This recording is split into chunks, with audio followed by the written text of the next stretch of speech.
Jyoti Sharma. Okay, and this is my brief introduction. I'm a PhD student right now in ISER Bhopal, and I had my MSc in Environment Management from Forest Research Institute Dehradun and BSc Honors in Botany Honors from University of Delhi. And because I'm a PMRF scholar, so that's why I have the responsibility to teach you to conduct such live sessions so that you people can learn something more about for this kind of lecture. So we will proceed with a lot of MCQs questions. So today I have lots of MCQs questions and we will try to solve each question with some kind of discussion, and your participation is highly valued.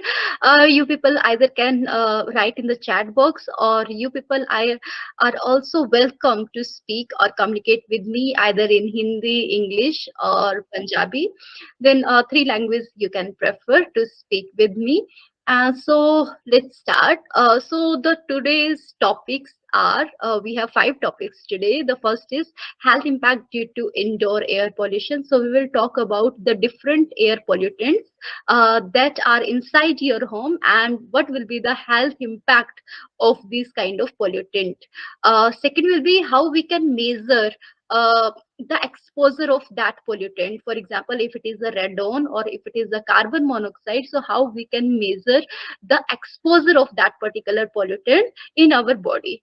Then we will talk about how we can measure this indoor air quality using the models. So this will be considered into air quality modeling. Prabha, do you want to say something? You raised your hand. Okay, then we will start with the technologies, how we can mitigate different pollution, different pollutant we have inside our house, and then there is one case studies by which you can understand better how we can implement all these things using a case study. So I have one or two slides regarding the indoor air pollution to start with the MCQs. So the first slide is saying me like different sources by which we can have the indoor air pollution. So for example, if you have chemicals from building material, because you are using the cement, you are using the paint, you are using uh, different kind of putty, you are using the like flooring, ceiling, so different kind of chemical material you use for the building materials. So maybe these kind of material may cause the indoor air pollution. Then the animal dander and hair, even your hair or the animal patch, whatever you have inside your hair, inside your house, that can also give you the indoor air pollution. Then molds and bacteria, it may be that there is some moisture in your washroom, then that moisture may lead to the formation of or the growth of the bacteria, fungi and viruses. So this will also lead to the formation of the indoor air pollution.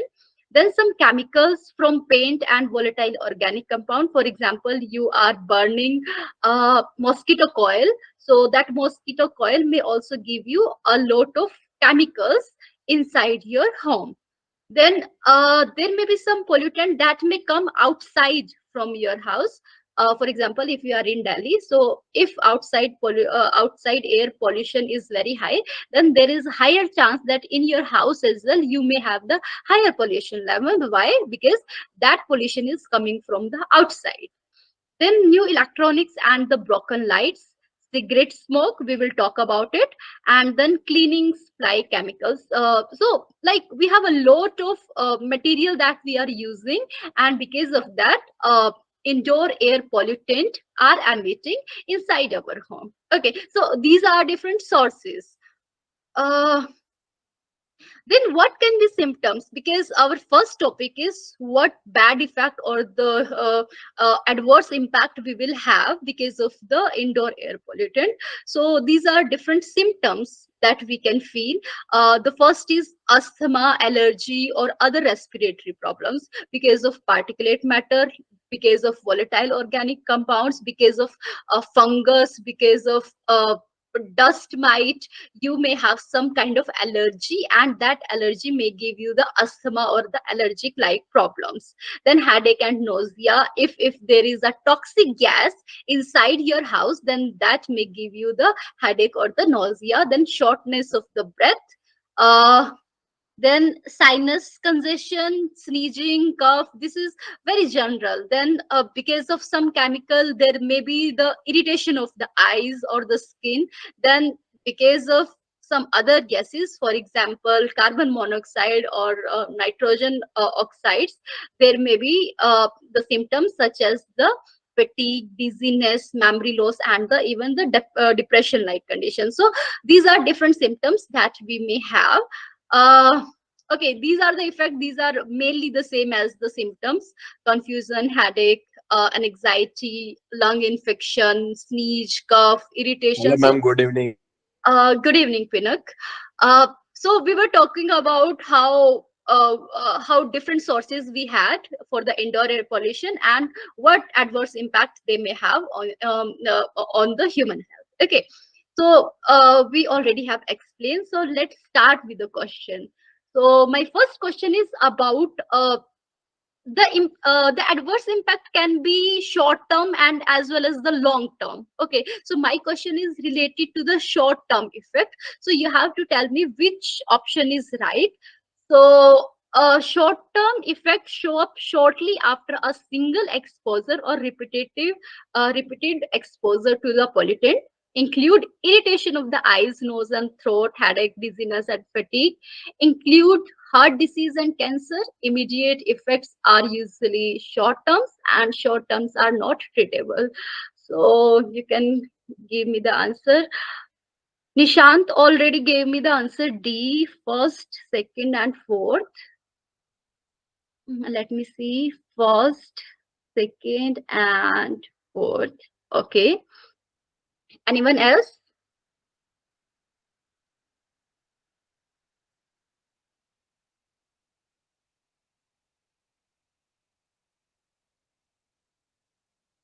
Okay, so answer should be D, as you people already gave me. Alka gave me 5412, 5412. Mm, okay, let me give you one example. Okay, uh, yes, Alka, it is not five. Let me give you one example. If you people are going outside in the Delhi, because of the pollution, you may have the irritation in your eyes. Okay, this is the short term that you are having the irritation, and as soon as you will get out from that polluted street, then your eye will stop burning. Okay, so this is the short term effect. The example is irritation of the eyes, and this is because of the very short exposure to the pollutant.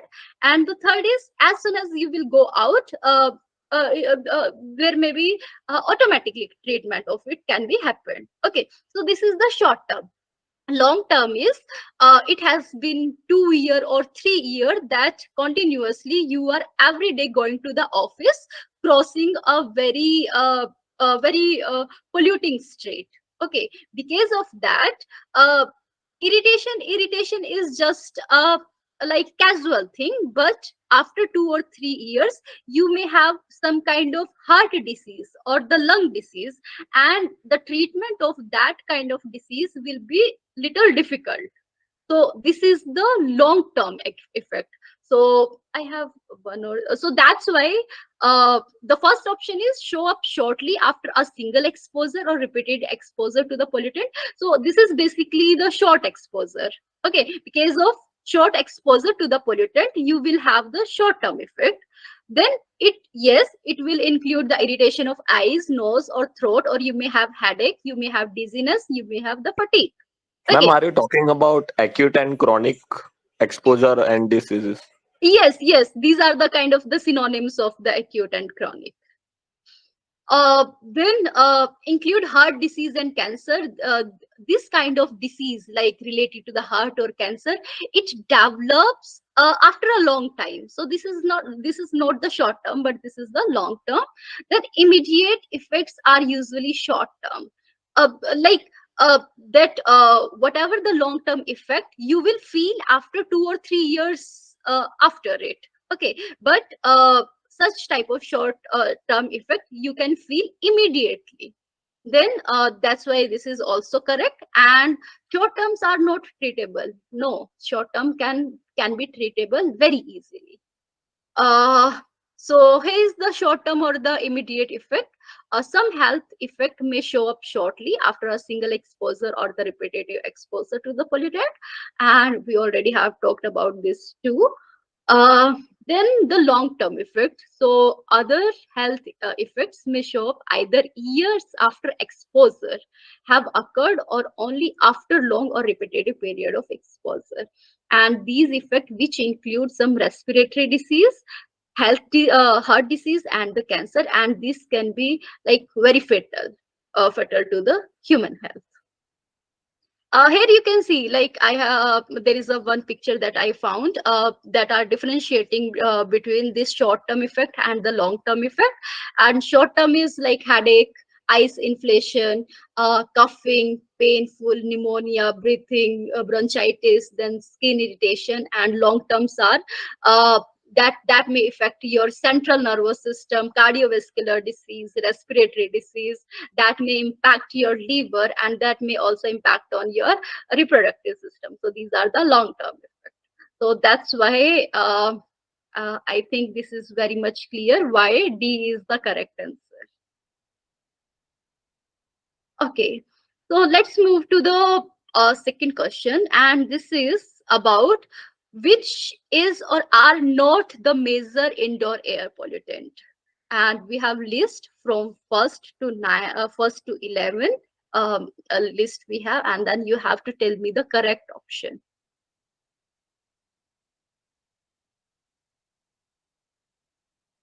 Because we are talking about the indoor air pollutants, so you must know what what different type of major indoor air pollutant we have inside your home, inside your offices, inside your industries.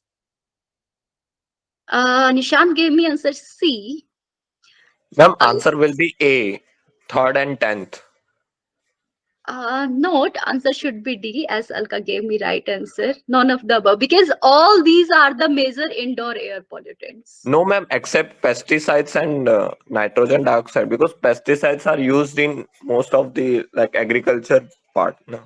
But nowadays we do have a lot of pots inside your home, and we used to spray, and this pesticides is also including that mosquito spray that we do at the night time.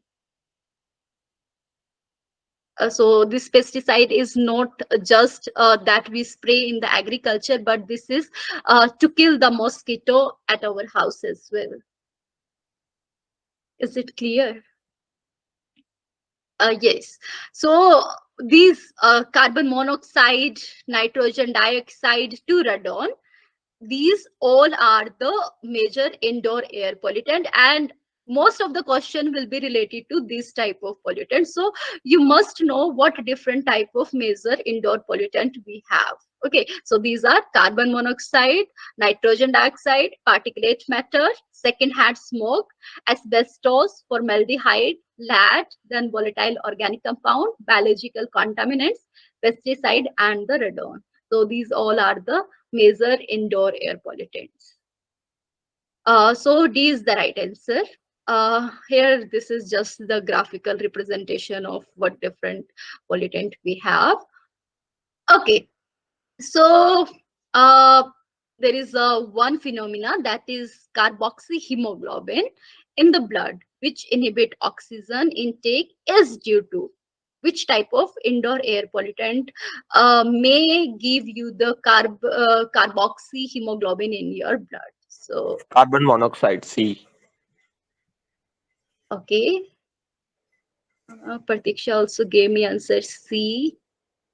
Tina gave me answer C. Anyone else?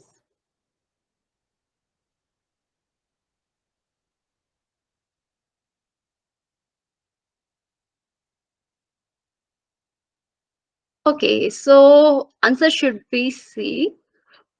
And what it is, this is because the efficiency of carbon monoxide to attach with the hemoglobin is very high. This is approximately 210 times higher than the oxygen. Okay, so means whenever we have the carbon monoxide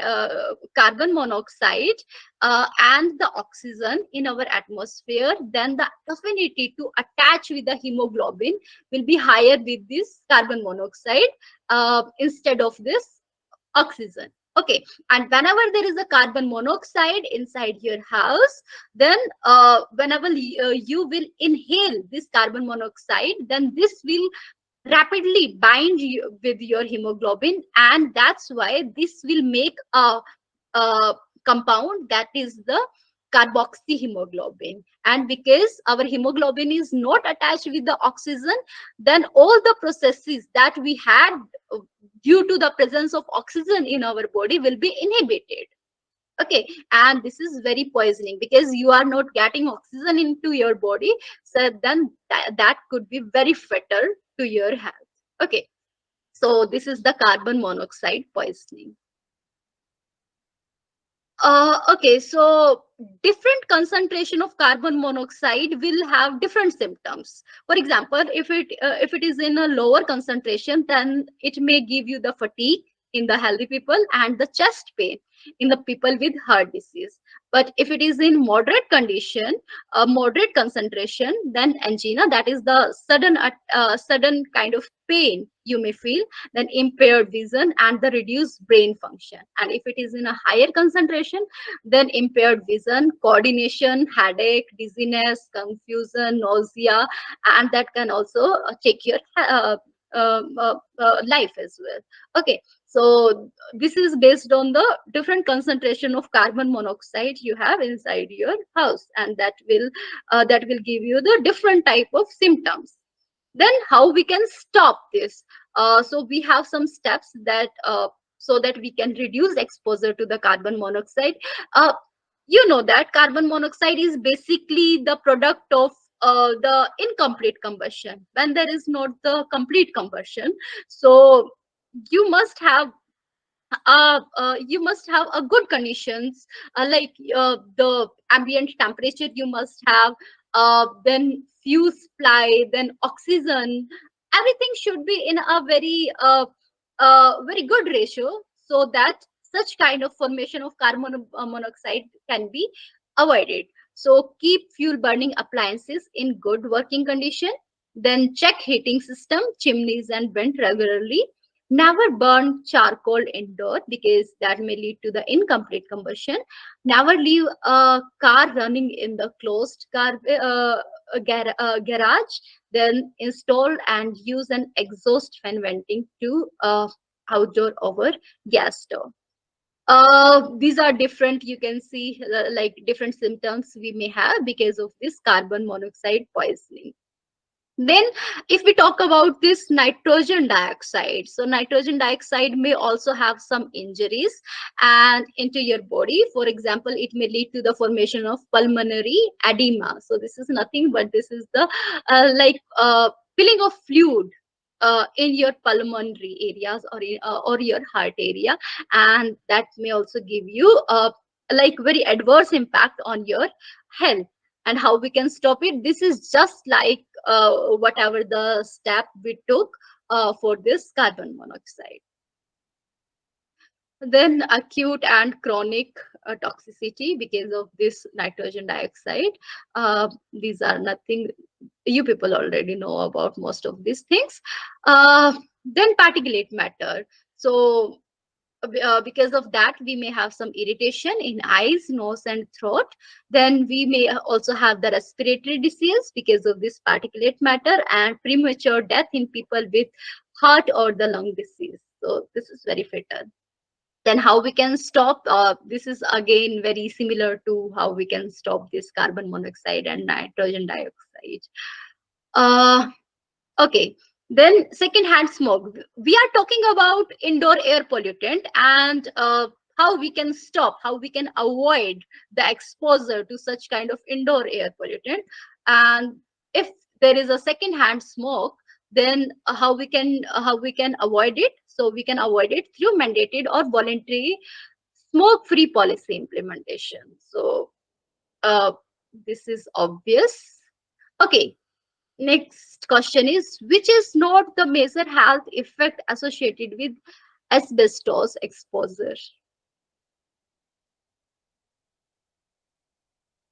Lung cancer, mesothelioma, and asbestosis, then emphysema. Alka gave me D answer, emphysema. Okay, anyone else?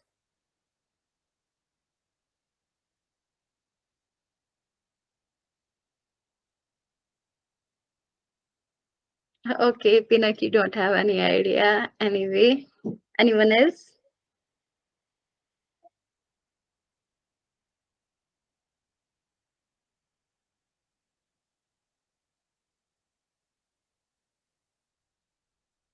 Okay, so answer should be, as Alka already gave me, this is emphysema.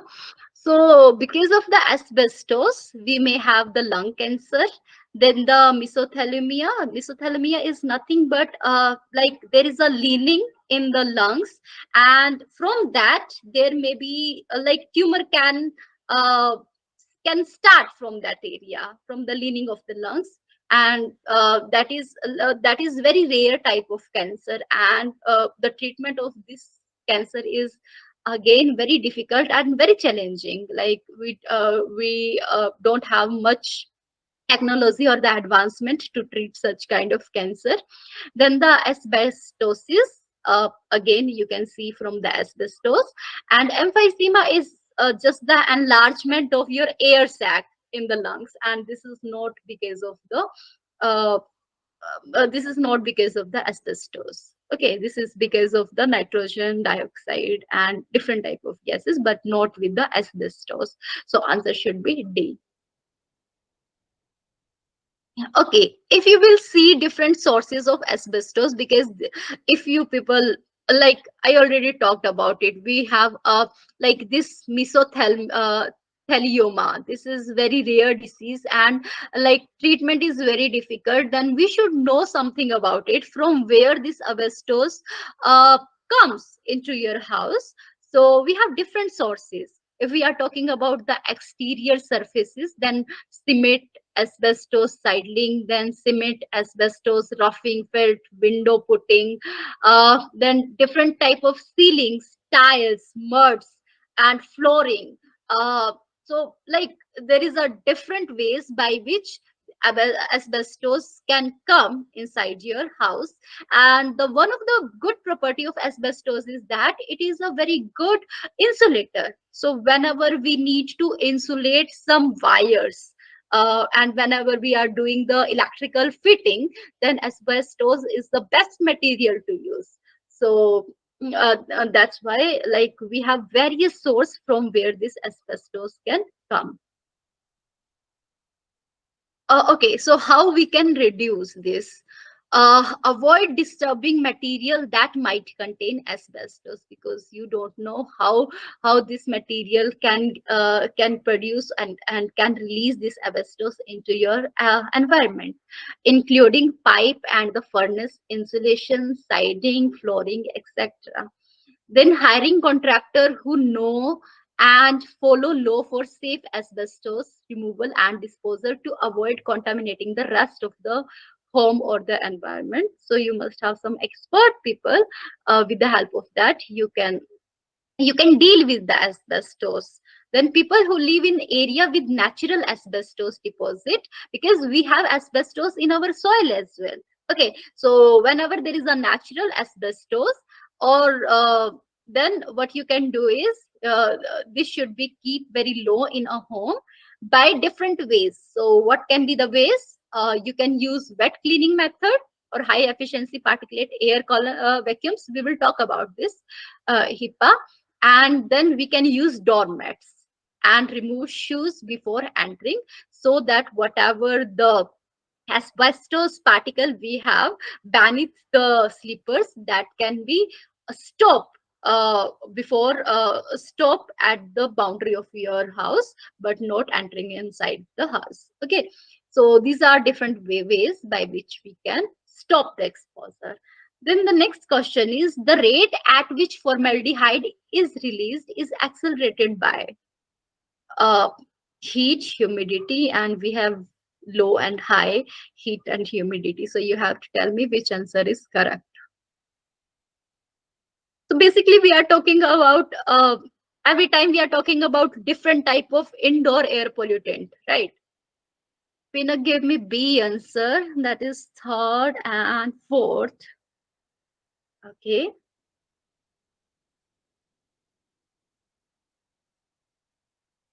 Anyone? Alka, what do you think? What should be the answer?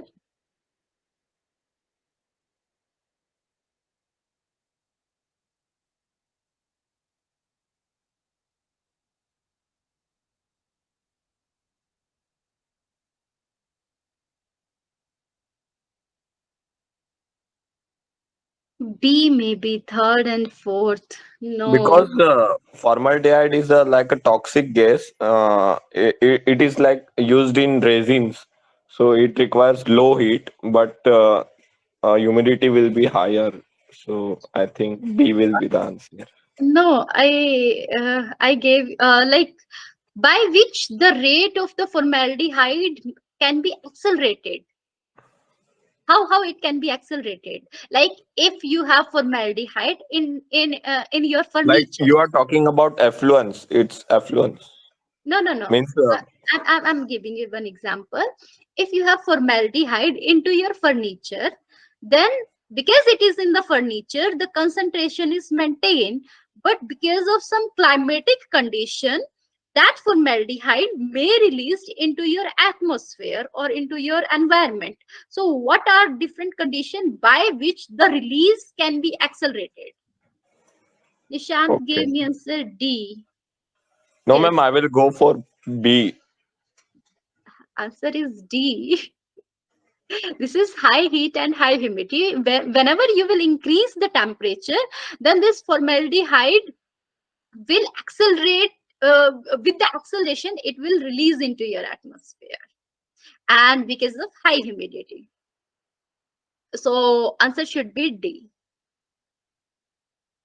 Okay, here we can see like different sources we have for this formaldehyde. For example, cabinets, furniture, drapery, flooring, like lots of things we use wherever there is a formaldehyde. Okay, and this formaldehyde, I may have, yes.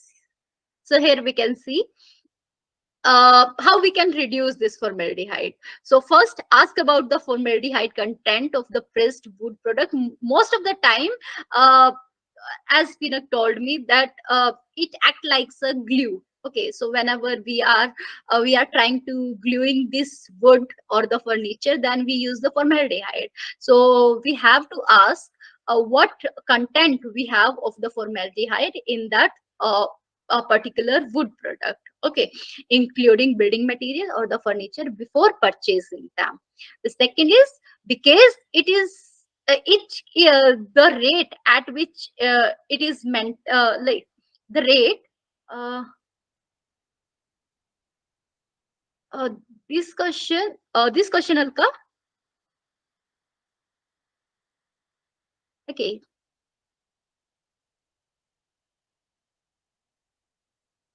okay, so the rate at which formaldehyde is released is accelerated by heat and also depends somewhat on the humidity level. So you have to use the D humidifiers and the air conditioning to control humidity and to maintain a moderate temperature that can help reduce formaldehyde emission.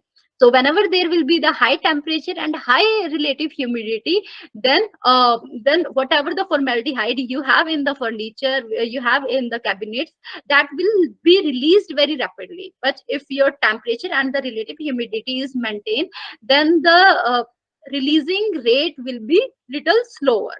Okay, so this is what the question asked. Is it clear, Pinak? Yes, ma'am. Okay.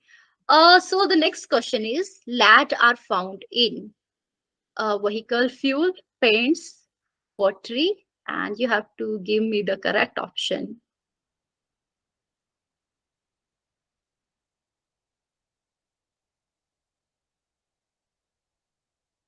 A, first and second. A,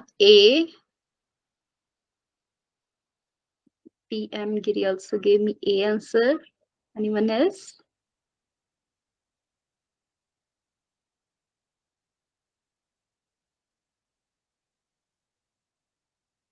The answer should be D actually. Why this is D? You people already know about this A and first and B. Poetry is about clay, but if you people know that in that clay there may be some different minerals, because this is lead is also the natural occurring element, and clay may have different, like if it is a natural occurring, and if you are getting or extracting that clay from that source, then some content, some concentration of lead you may have in your poetry as well. Okay, then okay, this is the poetry means it is a, if it is a natural occurring lead, and if we are extracting that clay from that place. Paint, then we have paint in which we are using lead, and the vehicle fuel. So can you tell me why do we use that lead in our vehicle fuel? What is the need?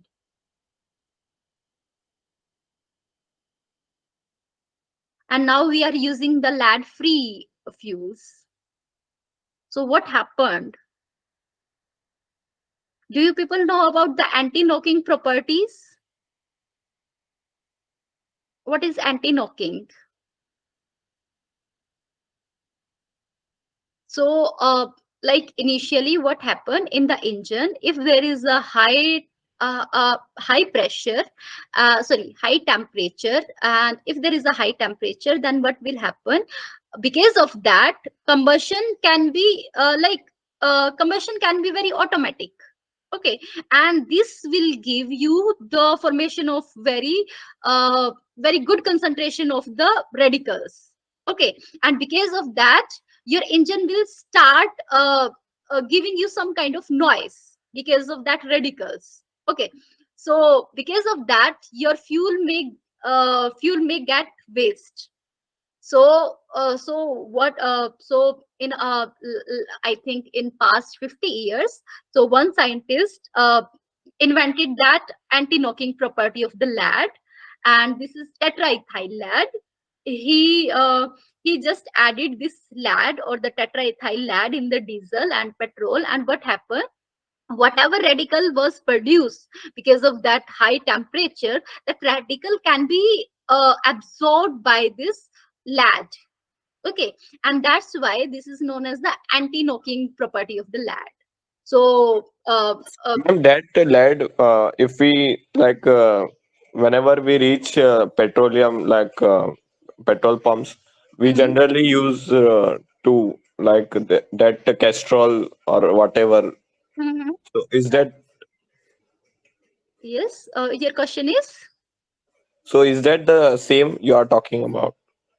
Okay, so initially we used that lead property to control this anti-knocking property. But what happened? We got to know that lead is very toxic, and whenever it is releasing in the atmosphere, this is giving you a very bad effect. So uh, after that, some of the agencies banned it.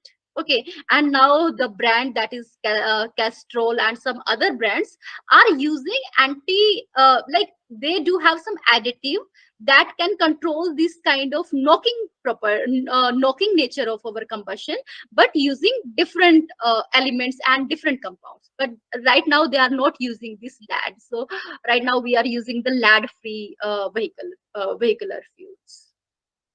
Now they are using different additives. Okay, then so that's why the answer should be D.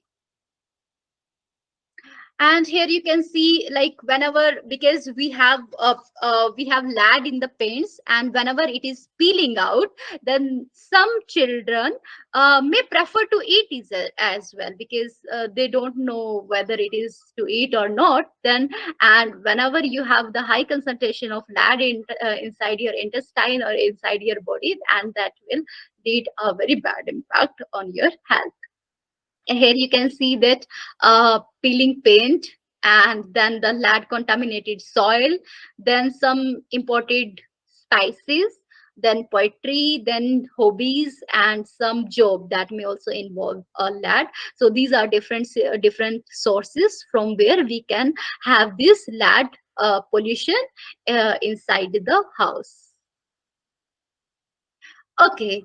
Next indoor air pollutant is radon. So radon can be mitigated through. So we have option: gas permeable layer, plastic sheeting, then sealing and colfing, then vent pipe, and then the junction box. Alka gave me answer E. Okay. Nishant also gave me answer E.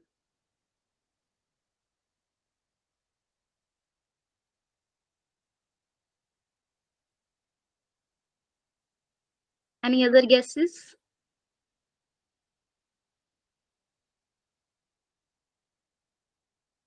Obviously, answer should be E.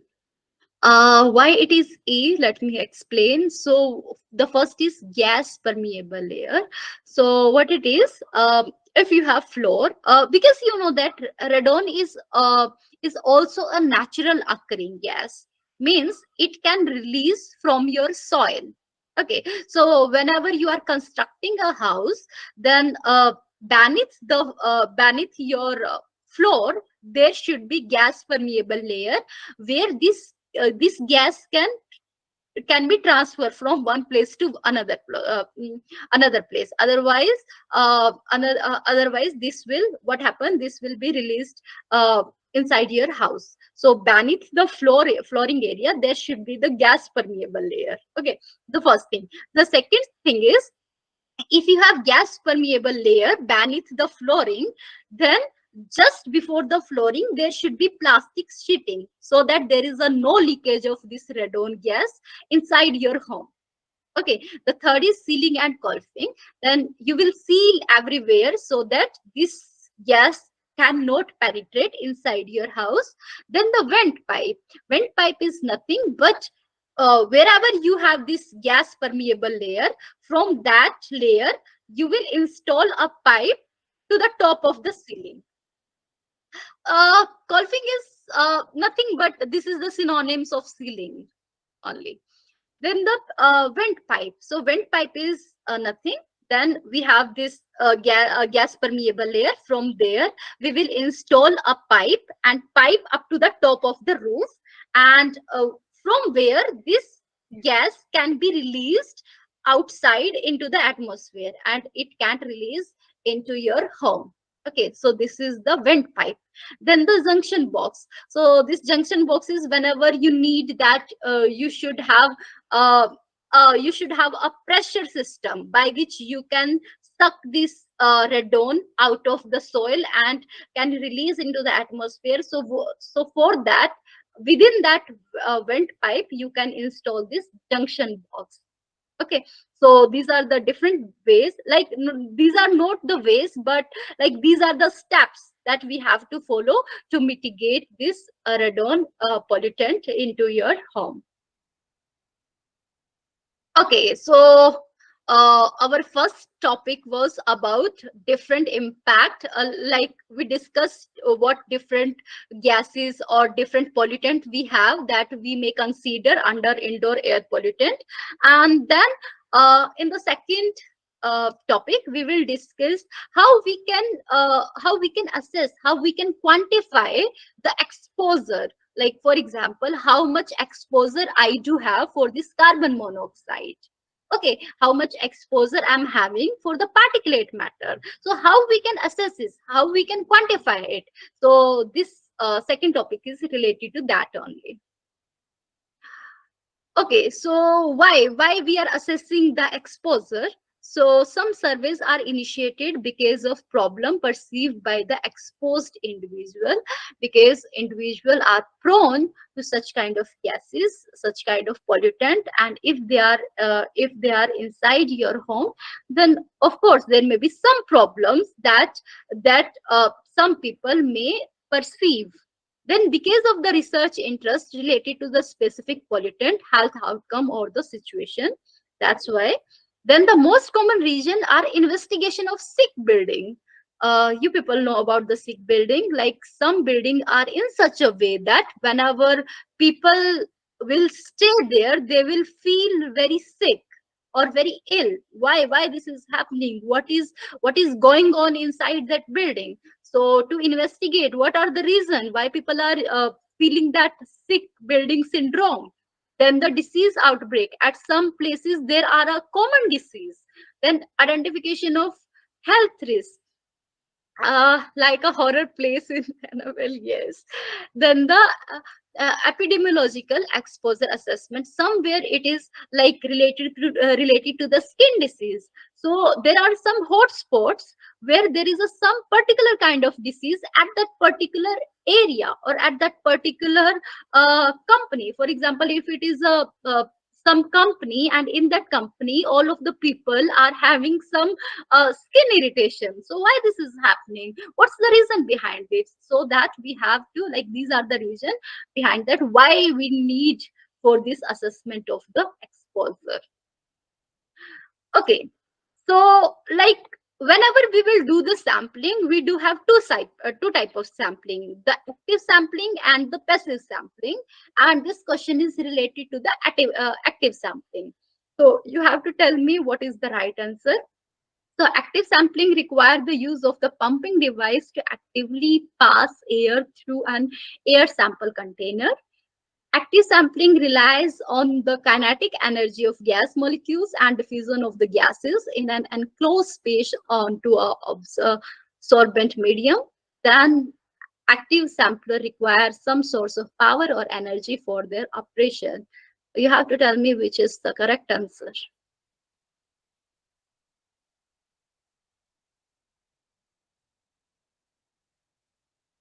Just think about this: sampler is nothing but uh, because you want to assess the exposure. So for example, for myself, I want to see how much carbon monoxide I'm having. Okay, so what will happen?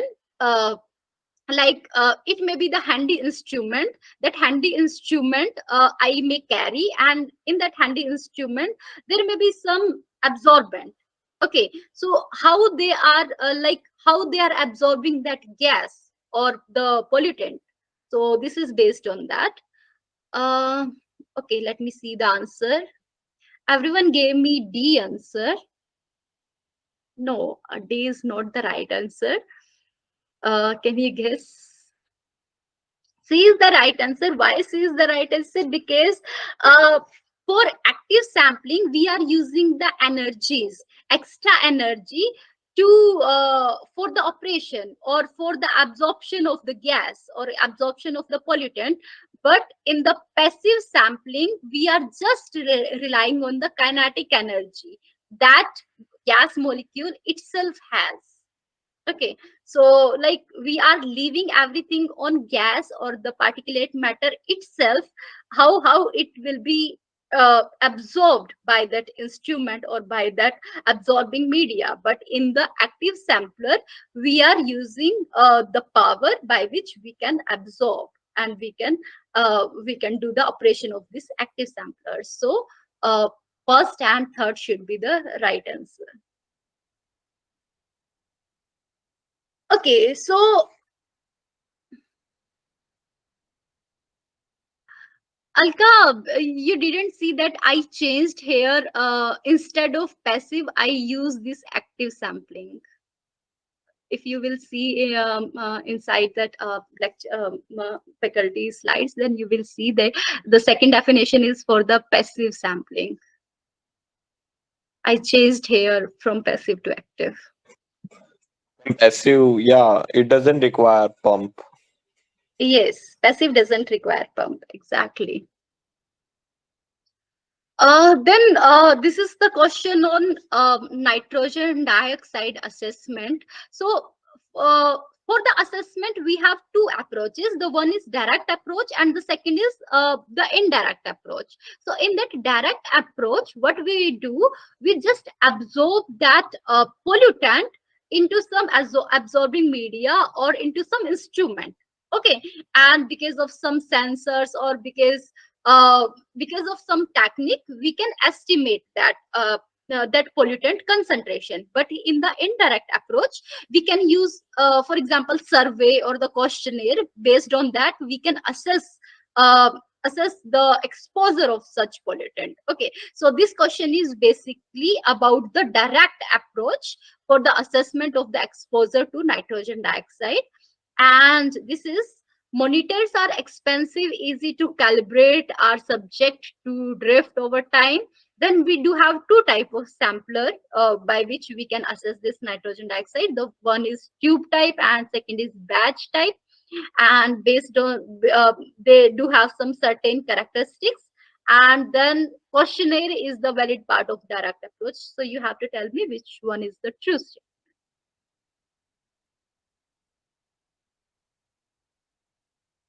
This is little trickier question, but I think you people can guess.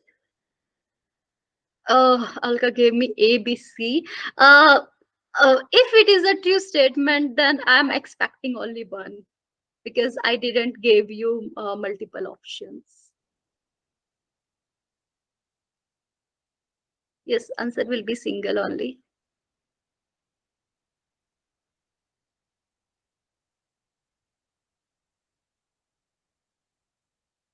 Can you guess?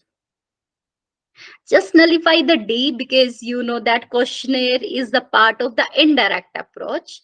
Then D is not the answer. If we come to the A, monitors are expensive, easy to calibrate. No, monitors are like for the nitrogen dioxide, it is not very easy to calibrate. We have to do a very difficult task. Like every time we have to repeat to calibrate it. It is not very easy to calibrate. This is not also the answer. Then remaining are B and C. And in the tube type, if it is a low sensitivity sampler, then this will be suitable for long term monitoring, right? And if it is a faster sampling rate, then this will be suited for the short term monitoring. So now you can guess which one is the right answer. Okay, C is the right answer. I tell you why. So I have written some text here. So in the direct approach, study subject carry a monitor for the certain period to determine exposure. And this monitor can function either actively or passively. And most active sampler collect this pollutant over period of several hours. And these monitors are very expensive, difficult to calibrate, and are subject to drift. So I changed here, easy to calibrate. Then consequently, most studies directly determine exposure that are using this passive sampler. And here we can see like tube type sampler are low sensitivity sampler suitable for long term monitoring. But the batch type sampler has a very faster sampling rate, and that's why it can be used only for the short term monitoring. Okay, so the answer should be C. Okay, the next question is for the VOC assessment. So you have tell me which one is the true statement.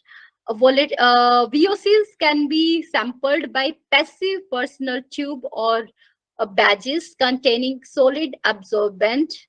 Indirect exposure monitoring is based on the combination of microenvironment concentration data and personal data activity. And monitoring VOC concentration in and microenvironment can be easier than monitoring someone. Okay, you can tell me answer according to it. Ma'am, A, B are not. This is also given in lecture slide. So A, B, C should be right answer. Okay, let me go back to once again to your so here we can see like A, uh, A is not the answer because this is not very much easy to calibrate. It is very difficult to calibrate. So A can't be our right answer. Then if we come to the B, then here if we see that it is also suitable for short-term monitoring, no, it is suitable for the long-term monitoring. Then B can also can't be the answer. C is the right answer because it has a fast sampling rate, and fast sampling rate is suitable for the short term monitoring. And D is also not the answer because this is the part of indirect approach, not of the direct approach. So the remaining one is only C.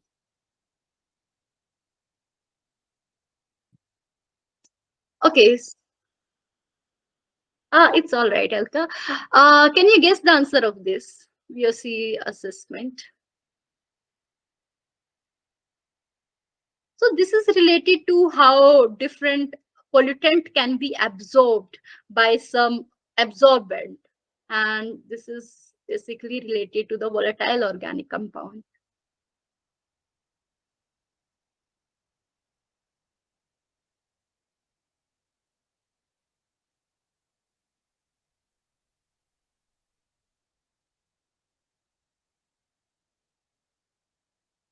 Answer should be D. Why D? Because all of the answers are correct. And why these are correct? VOCs can be sampled by passive personal tube or badges containing solid absorbents. So if you have some absorbent material in your monitoring instrument, then this um, absorbent can absorb these VOCs on that. Okay, then the questions are not hard, but I tried to frame these questions only from these lectures. But yes, I tried to make it very differently, not copy paste from the previously. I do have the previous year assignment question that I have at the last, but yes, I framed it myself, so it may be little trickier, but these are like 100% from this lecture only, not from anyone anywhere. Okay, so and then the indirect exposure monitoring is based on the combination of microenvironment concentration data. So if you have the data of the microenvironment concentration, for example, for the particular room, you have that data and the personal activity, how you are going at, like what is the duration of staying there inside that home, inside that room. Then if you have such kind of data, then this can give you the indirect exposure analysis. Then monitoring VOC's concentration in microenvironment can be easier than monitoring personal exactly. Why this is because there is a very diurnal variation in the VOCs, and it is not that much easy to have a personal monitor device for any personal use. But yes, we can monitor it if we have the data related to the microclimate. So we have to rely on the indirect approach rather than the direct approach to have some kind of analysis on the VOC. So that's why D is the right answer. Okay, so we have one instrument for this carbon monoxide. So like there is an absorbing medium for the diffusion of carbon monoxide. So whenever you are assessing, whenever you are monitoring some pollutant, so there should be some surface that can absorb. Okay, so what is the name of that absorbing media for the carbon monoxide? Let me see. Okay, everyone gave me right answer. Pinak, you are able to give me the right answer. Um, so yes, I think we have learnt in the previous years. I think it is a reaction in which palladium chloride is used as a reagent or what. I think in carbon monoxide reaction. yes, this is kind of catalyst, and that Yes, ma'am. and Catalyst. Yes. yes, and that catalyst will enhance the absorption of this carbon monoxide on the absorbing media, right? So this is the palladium chloride. So A is the right answer. Okay, so you have to tell me the name of the instrument by which we can calculate the particulate mass. So we have four options: gravimetric method, beta attenuation, colorimetric, spectrophotometry. Nishan gave me A answer, very fast and quick. You may be wrong, Nishan, but let's see what happens. Pina gave me answer D, all of the above. The safe option, है ना? All of the above. No, ma'am, not always, because spectrophotometry, I think, is related to particulate matter. We can uh, No, spectrophotometry is not related to the particulate matter, but it is related to the uh, spectroscopy. I mean, this is related as like spectrophotometry is related to the color of the chemical, and based on that color intensity, you can identify what concentration you may have of that particular chemical. So like this is kind of principle of this spectrophotometry, and same for the like colorimetry is for the color intensity, and spectrometry is, yes, uh, there is some concentration. Based on that concentration and the color, this spectrophotometry is the instrument that will tell you the concentration of that particular chemical species. But we are talking about the mass of the particulate. Okay, but Nishant and Alka gave me the right answer. We have two instruments. The first is gravimetric method. So gravimetric is nothing but based on the gravitational force. Whenever like there is one instrument, not a very difficult instrument. This is just like the rectangular box. Okay, and on that rectangular box, whenever your air is moving, then this particulate matter that are heavier, that in the influence of the gravitational field, that will settle down inside that rectangular box. Okay, and that will give you how much mass you have for this particulate matter. So this is the gravimetric method. Then the beta attenuation, and this beta attenuation is like how much light how much light is being reduced after having the some particular matter. So for example, if you have some particulate matter and light is coming from that direction, and your light will be reduced whenever there is like encounter of the particulate matter. So based on that, based on the reducement of this light, you can estimate the particulate mass. So this is the beta attenuation. So yes, obviously A is the right answer. Okay, relative humidity is measured using the instrument. So you have to tell me the instrument. Alka is very fast to give me the answer C. Nishant gave me C. Pinak C. Yes. Can you tell me what is the use of the pinacnometer? Like you know about this thermometer to measure the temperature, wind vane, to know the wind speed and wind direction, uh, hygrometer for this relative humidity, and the fourth one I wrote here, picnometer. So what is the use of that picnometer?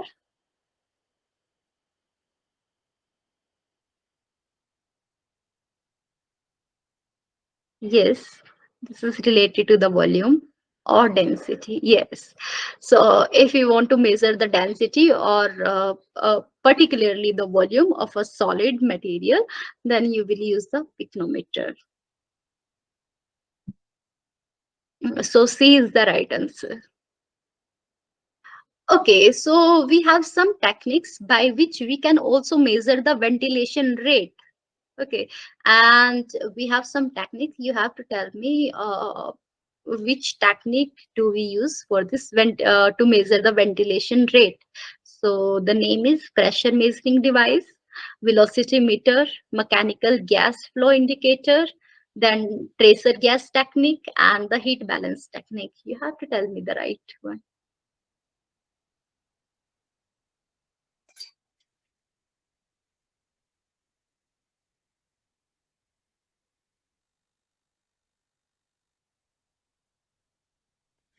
I'm aware of velocity meters and mechanical gas flow indicators. I think B will be the answer.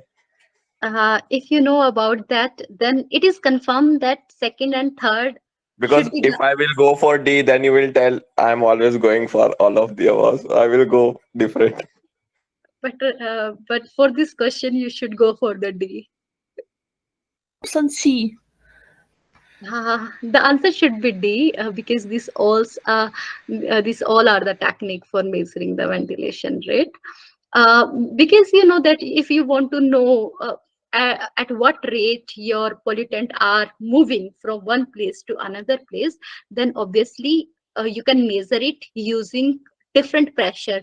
Different place may have the different pressure based on different concentration of that pollutant. Okay, based on the velocity, based on how gases are flowing, based on a tracer gas. Tracer gas is nothing, and there is some gas that you know, like there is a you can tag that gas, and after that you have to uniformly distribute it inside your home, and then with which it is decaying. So that will give you the ventilation rate, and then the heat balance. Again, the difference in the heat balance is due to the ventilation rate. So in the indirect way, the ventilation rate is dependent on your temperature, dependent on your velocity, dependent on your pressure. Okay, and we can exploit such kind of terminologies to calculate this ventilation rate. So D should be the right answer. Okay, the next is how we can determine the mite number or allergens level in house dust. And this is mite count, immunochemical assays of mite allergens, then guanine determination, and the southern blotting.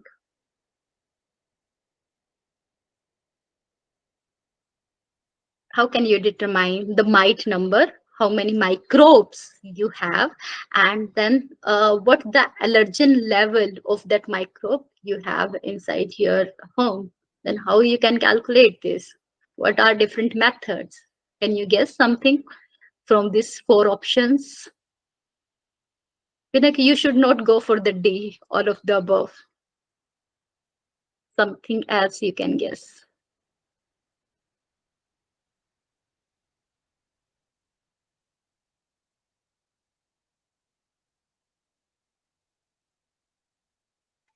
Ma'am, first and second.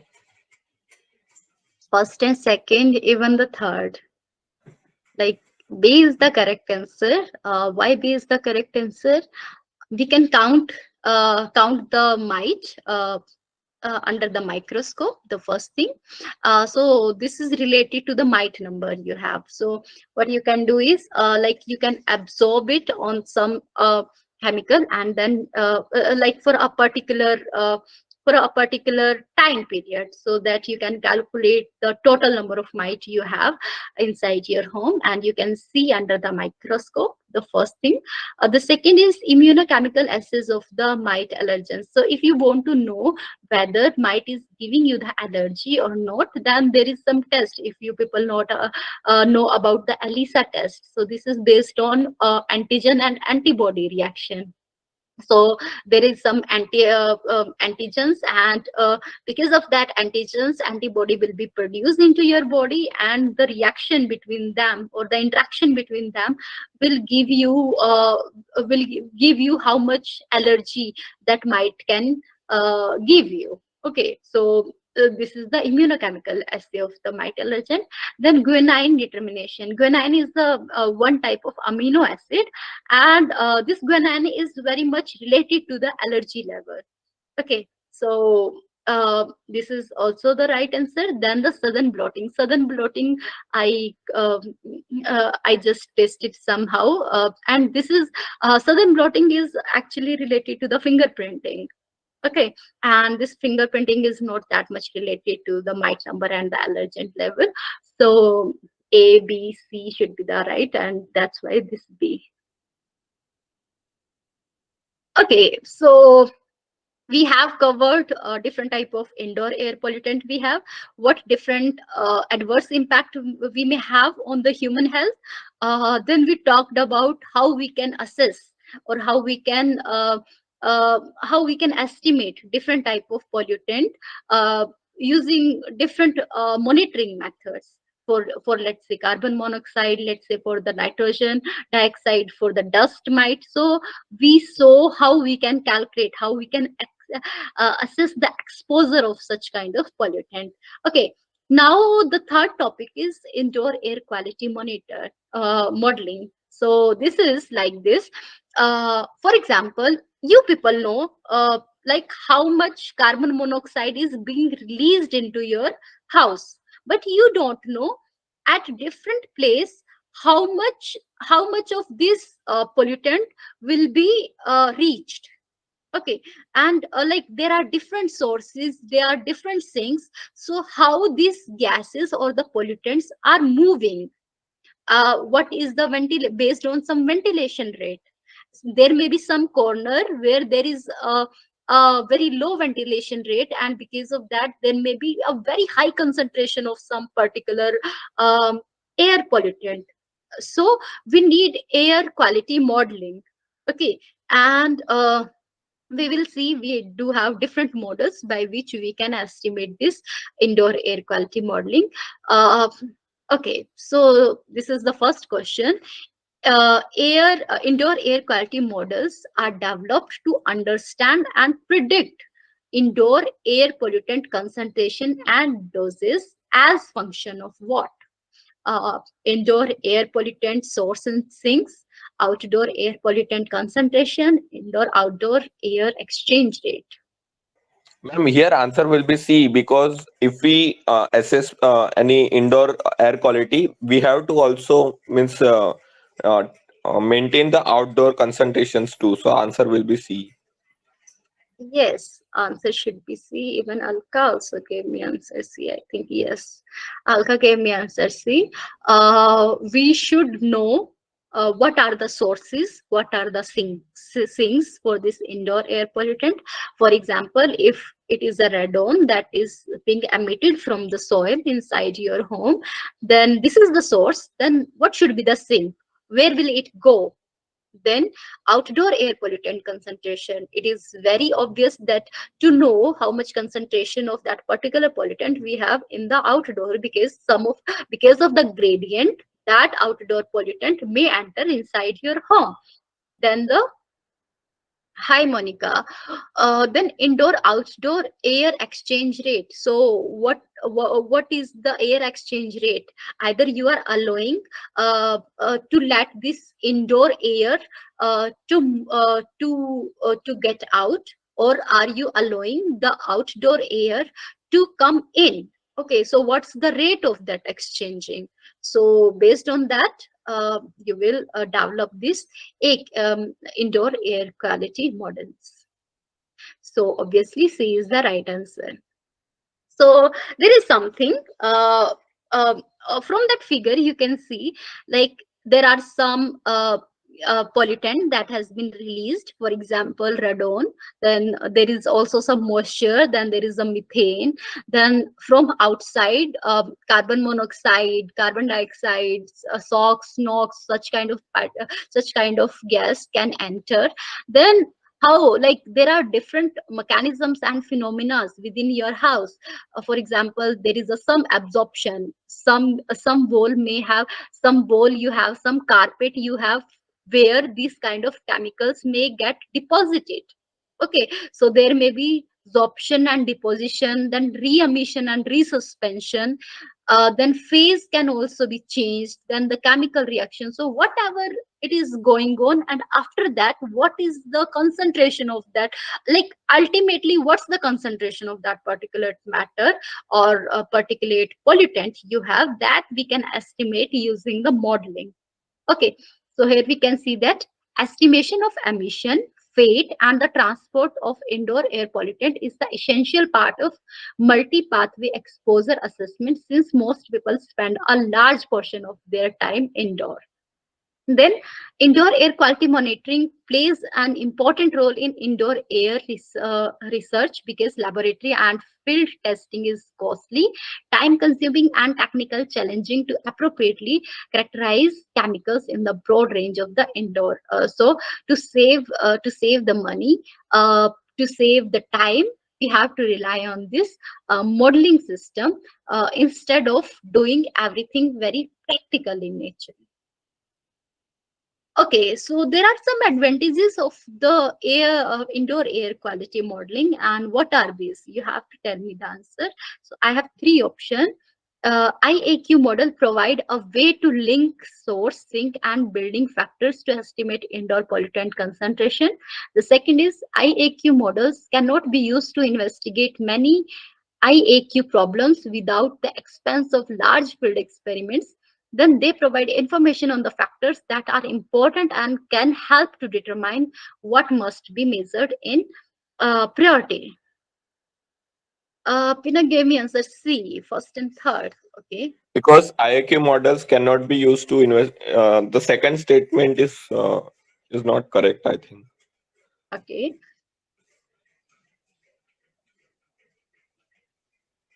Can anyone give me more answer to that?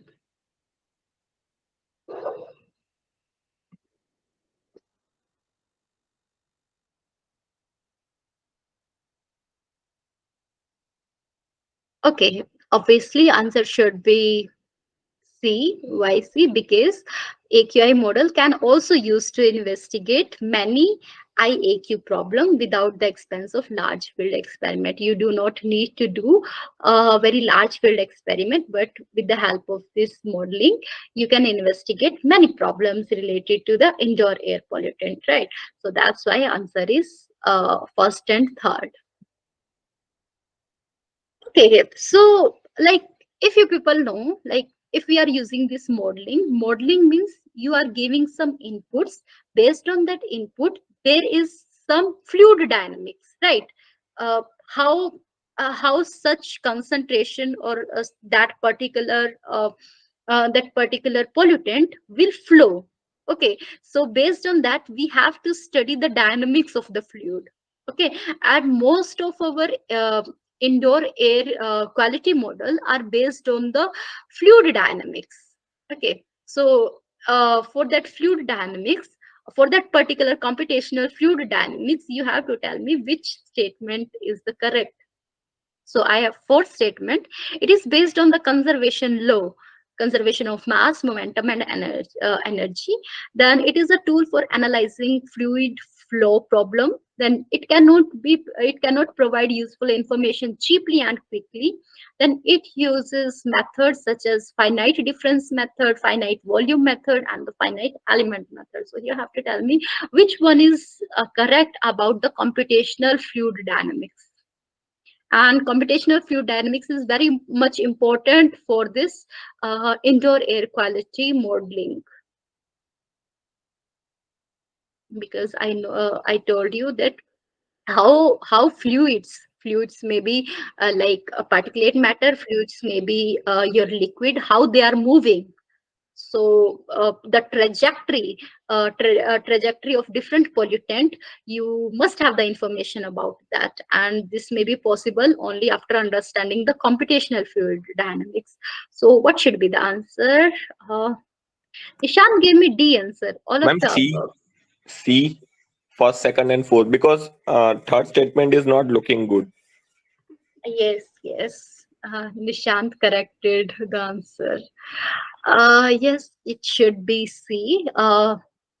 First, second, and fourth, because it also provide useful information very cheaply and quickly. So these are the true statement about the computational fluid dynamics. Yes, it is C.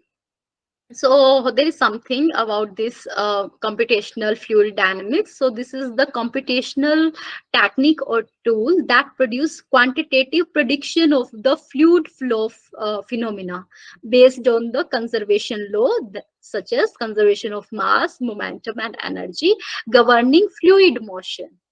Thus, CFD is a tool for analyzing fluid flow problems, and if it is used correctly, it can provide useful information cheaply and quickly. And there are various methods by which we can use such dynamics, such as the finite difference method, finite volume method, and the finite element method.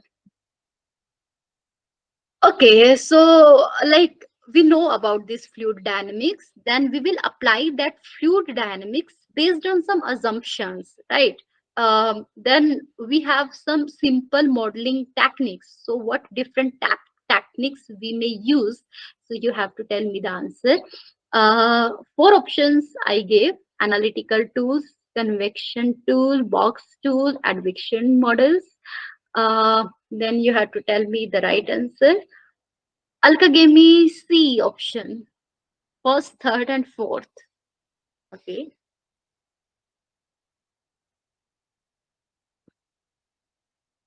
Okay, the safe side D answer.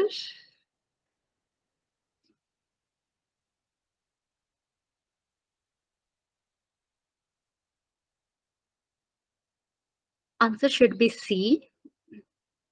So we do have three tools or models by which we can exploit and we can give the trajectory of the pollutant in Aerodor. The first is analytical tool. So analytical tool is nothing. Uh, we have some source. Uh, uh, we have inflow and we have the source, and based on some reactions, based on the fluid dynamics, there will be the outflow. And we are assuming here that mixture is very uniform in nature. So this is the analytical tool. Uh, Convection tool. So we don't have any such kind of convection. Convection is mostly related to the vertical movement of your water vapor, and we are not dealing with the vertical things. We are dealing, most of the time we are dealing with the horizontal motion. So for the horizontal motion, we have the advection models. Okay, so for example, uh, we have a vehicle, for example motorcycle, and motorcycle is giving you the pollution, okay, from its tailpipe. Okay, then and it is moving. So with the moving, it is moving horizontally, and it will give you the pollutant. So how you can estimate it? How can you tell the concentration of that particular pollutant at some particular location, at some particular receptor? So this is based on the advection model. And in the box model, we are assuming that yes, this is not possible to have the uniform mixing. So in the box model, we are assuming, we are not assuming, we are just telling that this is not the uniform mixing, but this is the non-uniform mixing uh, inside that grid box. And then we will calculate the flow, the concentration, the fate of that pollutant. So this is the box model. So the answer should be C. We have something for this analytical, for different models. So assume we have enclosed space, and in that enclosed space, we are considering that it is a spatially uniform in nature. Okay, and mass concentration at time is equal to 0 is C naught, means we have the concentration that is C naught, and then there may be some source that may also generate contaminant, and with the constant rate. Okay, then there may be some outside air with the contaminant C that may be added to your box that have the volume flow rate Q, and then contaminated air is removed from the space as the same rate. So these are the assumptions that we are having for this analytical tool, and then we are applying the equation for conserving the mass, and we are governing this equation for the contaminant concentration like this. You can derive it as per your convenience, right? Then we have the advection model. So many times a source exists that is moving within a confined space. Example of such situation are automobiles or trains that are traveling through tunnels, or a smoker walking from one room to another. So it is like our contaminant source is moving. In this instance, a simple control volume approach can be used to establish the governing equation for the concentration. In many instances, makeup air consisting of fresh air is used to provide local ventilation. So these are different assumptions for such models. Then if we are applying this conservation of mass for the contaminant transport, then we are deriving some equation like this. I haven't derived it yet, but you people can try to derive it, right? Then if we have the box model, then when the concentration within an enclosure is non-uniformly distributed, as I told you, it is inaccurate to assume the enclosure can be treated as a well-mixed region, right? Then an alternative approach to the analytical tools utilizing in the previous section is the box model, also sometimes refers to the multi-cell well-mixed model. And this is most commonly used model for this indoor environment, because generally the concentration within the enclosure is non-homogeneous, right? Then basically we have four different type of mixing that can happen within that enclosure. The first type of mixing is displacement. So here incoming air displaces the existing air within the enclosure. One question we have related to this different type of mixing. Then the cavity, air flow into or out of the enclosure, much like flow over a cavity. Then mixing, flow enter at the top and exit at the bottom. And piston, air is pumped into the container and then exit out of the side, like the piston or the cylinder effect in the in an automobile. So we have four different type of mixings. At last, we have one question on it. This is the again the equation for this box model you can derive. Okay, and we talked about the different tools, but like we do have different like based on that different techniques, we have models. Okay, and these models have been like we have three models that have been developed by EPA. Can you tell me the full form of EPA? Environmental program assessment. Program or protection? Sorry, protection. Yeah. Protection assessment, right? Or act, what it is, assessment or act? Ma'am, assessment. Assessment, okay. You have to check, actually I also got confused whether it should be assessment, but yes. Then based like EPA also developed three programs or tools. Then you must know the name of at least these three tools. The first is IAQX, that is the simulation toolkit for Ma'am, actually, indoor. we both are incorrect. Actually, agency, ma'am. Okay, yes, okay, yes, yes. So this is the Environment Protection Agency, right? Then we have IAQX, ISVOC. This is basically for the volatile organic compounds. So whenever you want to see the fate of the organic volatile compound into some enclosure, then you should consider this ISVOC. Then if you want some different parameters related to the indoor pollutant, then you should go for this parameter program version 1.1.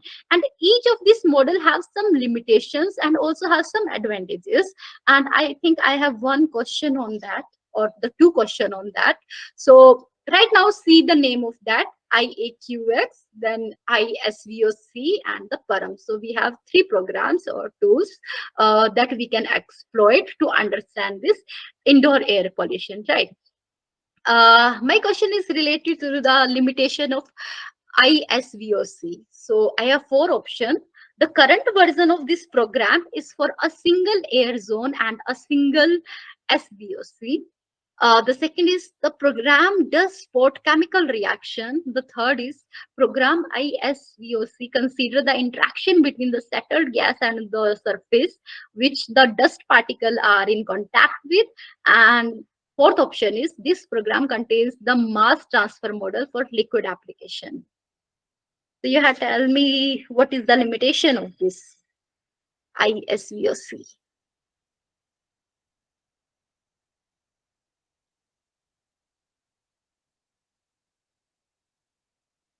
Can you guess something about this?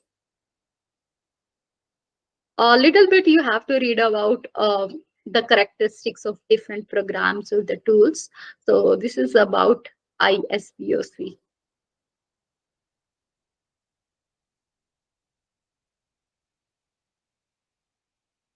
Answer should be A and C. Uh, A should be right, and Alka here, this SVOC doesn't consider the interaction. And I wrote here it considers the interaction, but it doesn't consider the interaction. So the answer should be A. So the answer should be A because the limitation is it can like it can be used only for a single air zone and for the single volatile organic compound only at a time.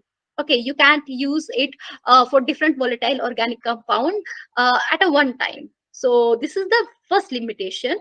And the program, this is the incorrect information, but the correct statement is the program does not support chemical reaction. Like such kind of tools doesn't consider the chemical reaction. So this is the wrong statement. The third is because it is not supporting this chemical reaction, and it is also not consider the interaction between dust and the surface. And this program also doesn't consider this mass transfer model for liquid application. This is only for the volatile organic compound, or let's say for the gaseous form, not for the liquid applications. So these three statements B, C, and D are like incorrect, and the limitation is only A. Okay, so here we can see like I have something for this parameter program. So this is the Microsoft Windows-based computer program, and it can be used to implement method for estimating the parameters in the. So like this is nothing, but it has some methods. By that methods, it is giving you some parameter by which you can tell you can tell the fate of some pollutant. Okay, and what are these methods? So it will exploit the property of the indoor air. It will have the first order decay rate constant for the solvent emission, and different methods we have. Okay, so based on that different method, it will give you a lot of parameters for this indoor air quality. This is not that much useful right now. Okay, this is the last topic that I want to cover. This is the technologies to mitigate indoor air pollutant. So right now we have seen that yes, it has some impact on the human. The first thing. The second thing, we have seen the exposure of this of this indoor air pollutant. Then we also have calculated it using the modeling type. Then of course, if we have pollutant in our house, then how we can mitigate it? Okay, so we have three options. The first is to control the source. The second is we have to improve the ventilation. The third is we have to clean the air. Pinak, you asked me the question about that, no?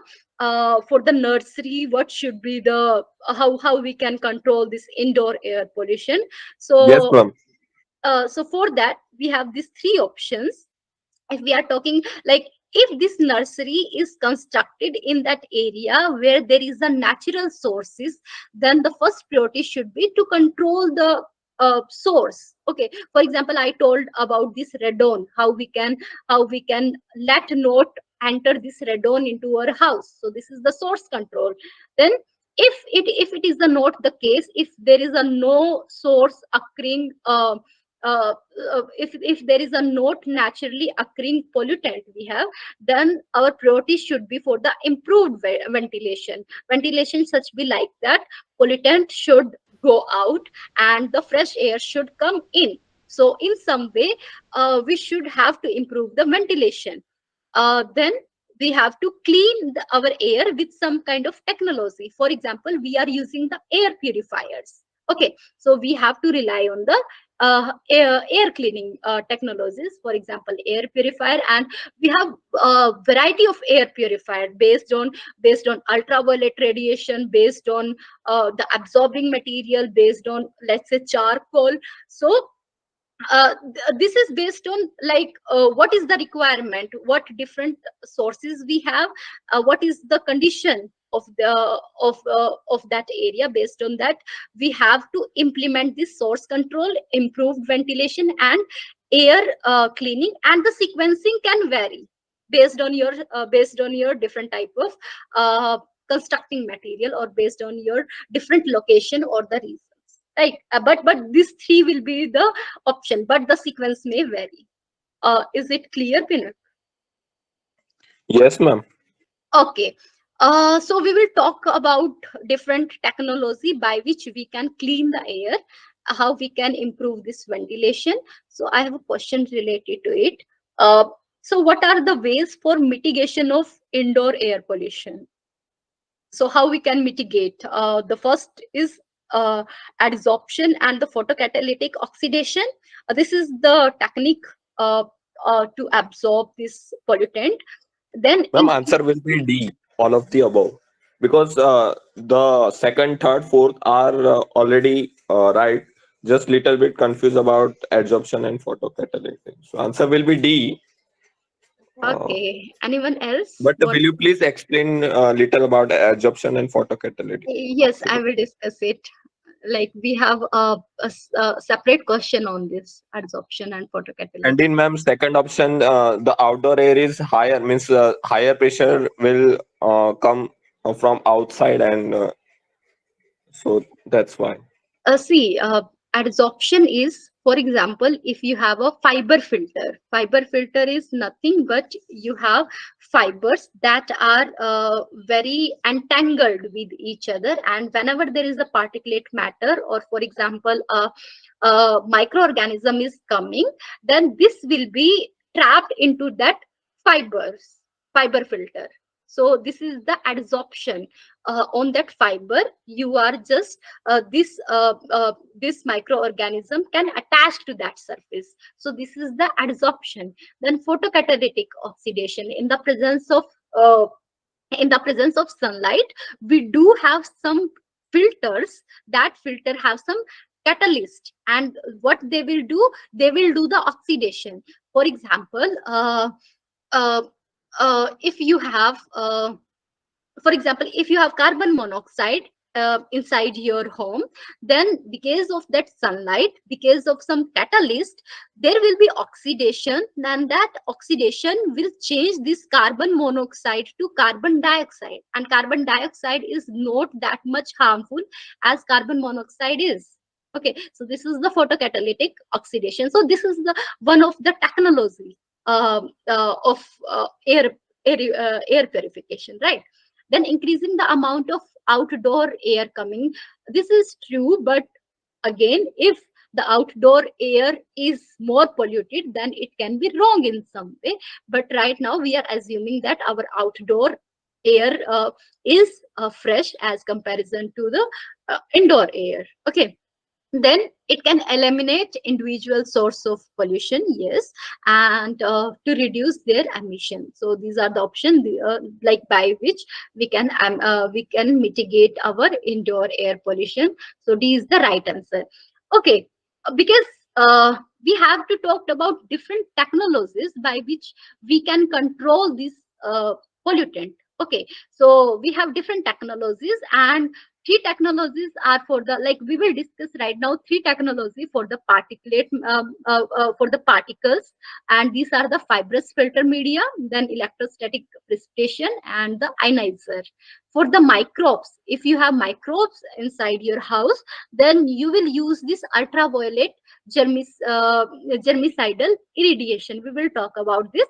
And if you have gaseous pollutant inside your houses, then either you can use the adsorbent media, then chemisorbent media, catalytic oxidation, plasma, intentionally ozone generation. So these are the different techniques. Based on that, you can develop your air purifier. Yes, Pinner.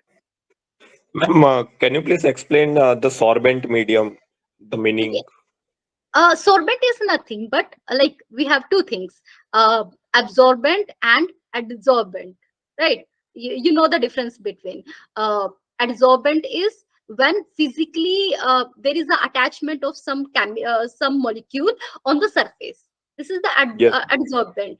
And absorbent is whenever there is the mixing of that chemical, it is the chemically absorbing. Okay, and whenever we are talking about this absorbing and absorption, then this is nothing but the absorption. Uh, is it clear? Ma'am, I was asking about sorbent medium. Where is sorbent medium?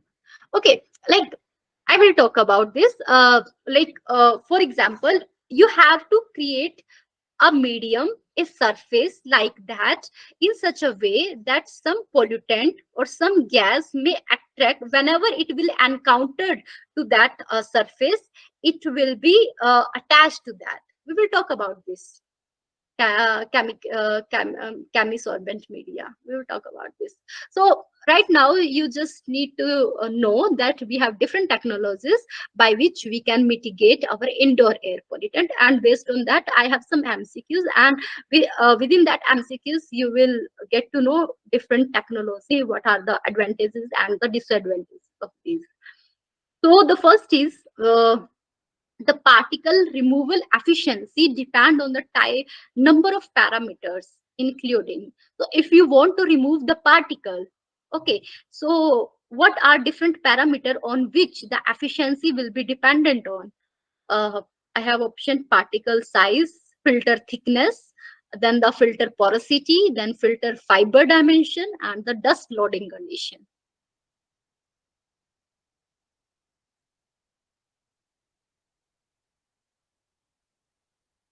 Ma'am, dust loading conditions means we are pushing the dust, means we are applying the pressure. Is it? No, dust loading condition is, for example, you have some filter, and in that filter, you already have the dust in it. Okay, so means there are some pores, and in that pores, you want to trap the dust. But if there is already some loading of dust into that fibers, that uh, again, if this fiber is already trapped, like is already full with this dust, then how this the newer dust will be go under this fiber. So this is like that, the dust So, loading. ma'am, in that case, answer will be D. All of the above are correct. Yes, so all of the above are correct. Why? If you are talking about the particle size, if it is a larger in size means the settling will be very easily. Okay, then the removal efficiency will be higher for the particles that have the larger size. Then the filter thickness. Uh, like if we have the thickness is very low, then the efficiency of the removal will be very high. Then the filter porosity, how much space you have within that pores. Then filter fiber dimension, so how much filter you are using, what is the length, breadth or height of that filter. And the dust loading I already have discussed, so the D should be the right answer. All of the above are the correct. We have one acronym, that is MERV. So what does it stand for?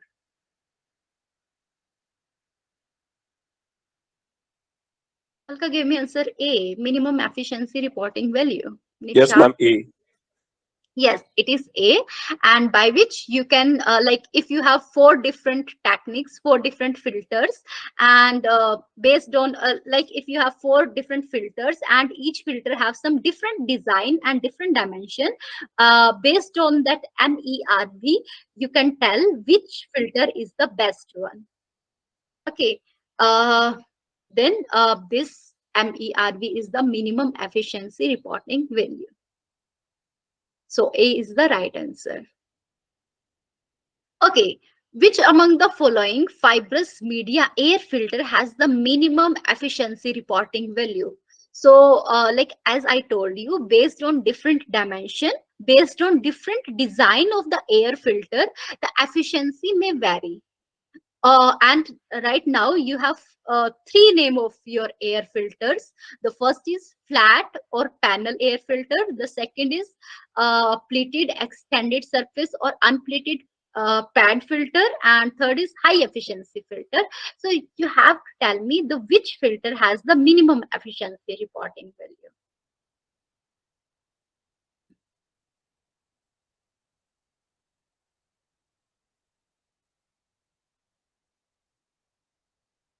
So see, Pinak, my question is which one has the minimum efficiency reporting value? Minimum. If it is a higher efficiency instrument, then how it can have this minimum value? Nishan gave me answer A. Alka gave me flat A. Okay, so answer should be A. I tell you how. Okay, so like here you can see like different filters may have and different design we may have. If it is a flat system, flat air filter, then its efficiency will be little lower as comparison to whenever it is like that, curved in nature, and it is interconnected with each other, and the high performance it may produce if it is increasing its surface area. And if it is a flat, then surface area is lower, but if it is a curved, then obviously surface area will be increased and efficiency will automatically increase, right? So this is something about this fibrous media air filter. So this remove particle by capturing them onto fibrous filter material, and it depends on different parameters we already have discussed. And this filter that become excessively loaded, as I told you, will tend to decrease the effectiveness of the furnace filter or portable air cleaning, because if it is already loaded with the dust, then firstly you have to remove that dust, then only we can use it. Okay, otherwise what will happen, this will not this will not trap the dust onto that filter. Instead of that may give you the pollutant into your environment. Okay, so because of the reduced airflow through the filter and or increased bypass airflow around a clogged filter. If it is a clogged filter, then the efficiency will be reduced. So that's why maintenance is very important for such kind of air filters. Uh, See, these are the different designs of the air filters. Okay, then we have the electrostatic precipitator, and this is for the particulate matter. So in that, what we do, in the source area from where the particulate matter will be entered, this will be the negatively charged. At the side of it, this will be the positively charged. So because if it is the negatively charged, every particulate matter entering into that will be the negative charge. Okay, and we have two plates that are positive charge. There will be the interaction, and because of this interaction, the particulate matter will be neutralized and will settle down. Okay, and this is the procedure of this electrostatic precipitator.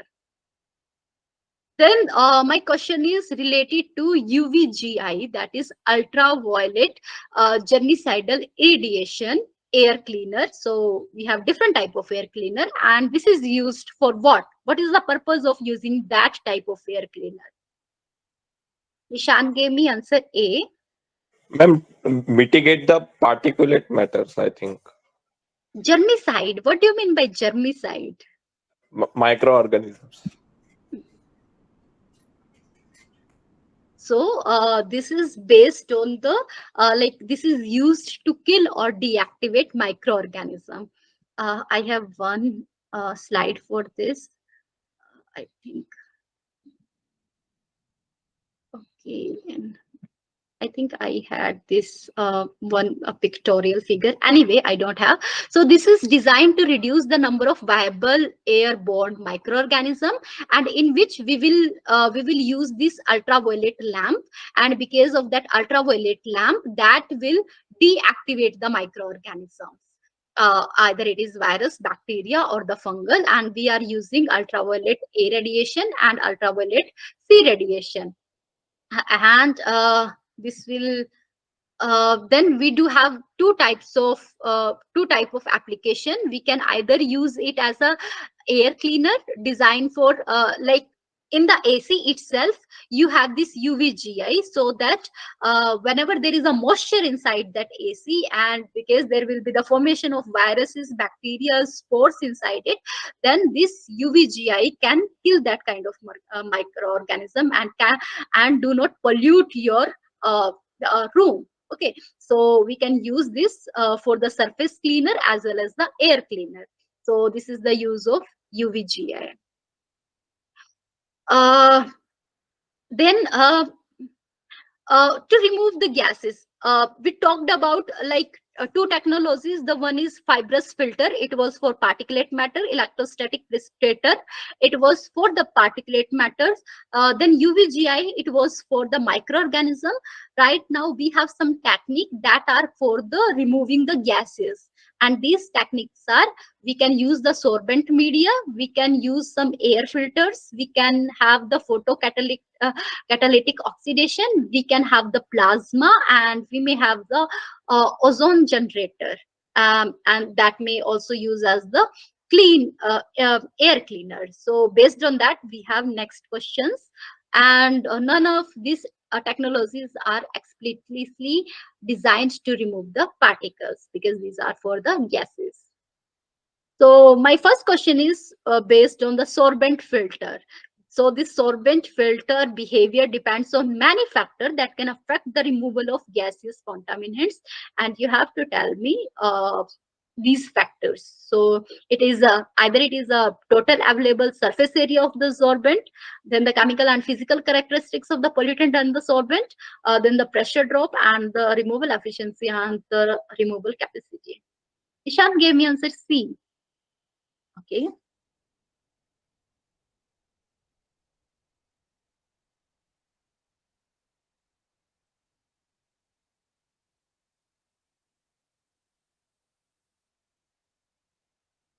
Abda gave me answer D.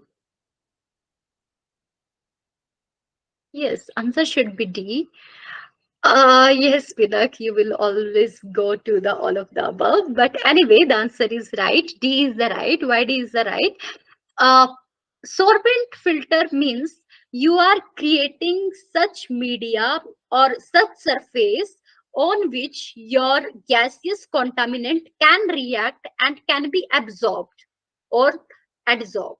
Okay, so you are creating uh, such surfaces. Okay, so if the surface area will be large of that chemical by which you can trap this gaseous contaminant, then of course this will affect how much surface area we have. Then the physical and chemical characteristics of the pollutant. For a particular pollutant you will have a particular sorbent media.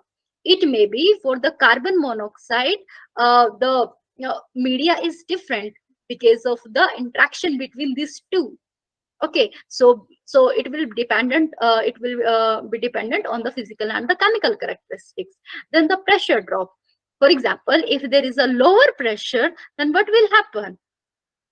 It may be that your gaseous contaminant will not go up to that receptor of receptor of having this gaseous contaminant onto that.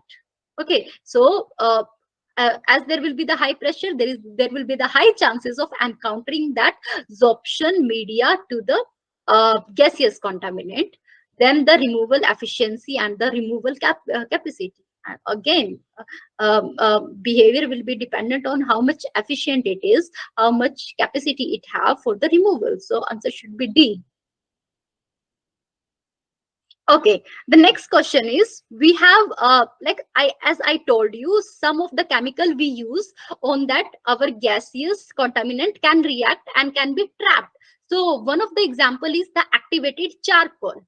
So we have sorbent, that is solid sorbent, activated carbon, but it has some limitations. So so in that limitation is that it can't absorb uh, some chemical some chemical contaminants or some gaseous contaminants, and these are what? So I have gave you the answer: sulfur, hydrogen sulfide, low molecular weight aldehyde, ammonia, nitrogen oxide. Can you give me answer B? That is second, third, and fourth. Okay.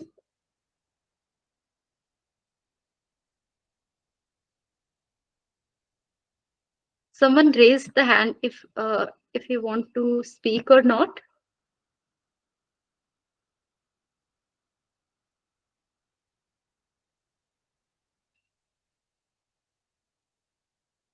Can you guess, Alka? What should be the right answer? Nishan gave me answer D.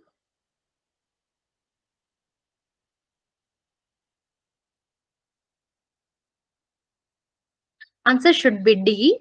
And like activated charcoal can't effectively absorb sulfur, hydrogen sulfide, low molecular weight aldehyde, ammonia, nitrogen oxide. So no, these such kind of such type of gaseous contaminants it can't absorb. But other than it, okay, so like this is the limitation of using the activated carbon. If you have some filter that have the activated carbon, then you have to think, then this is the list of the gaseous contaminant that cannot be taken up by this activated carbon, right? So answer should be D. This is the adsorption. So this is the result from the physical attraction of the gas or the vapor molecule to the surface. And all adsorbent have limited capacities and thus require frequent maintenance. Here we can see that this is the activated charcoal, and if we have air particles and the odors, then this will be removed and it will give you only the clean air, because this activated charcoal will adsorb such air particles, and the odor is only from the microorganism, so from some gaseous contaminants. So if it is adsorbing such type of contaminants or the microorganism, then again there will be the odorless air will be emitted through this activated carbon, right? Then other than this activated carbon, we can use the silica gel, we can use this activated alumina, geolites, synthetic polymers, or porous clay minerals that may also used Ma'am, for. these absorption chambers are generally used in air conditioners, I think. Yes, we do have some chambers where like there is some chemicals that will do the adsorption, and we have to maintain it every year or every 2 year. Okay. Then this is not that much important right now.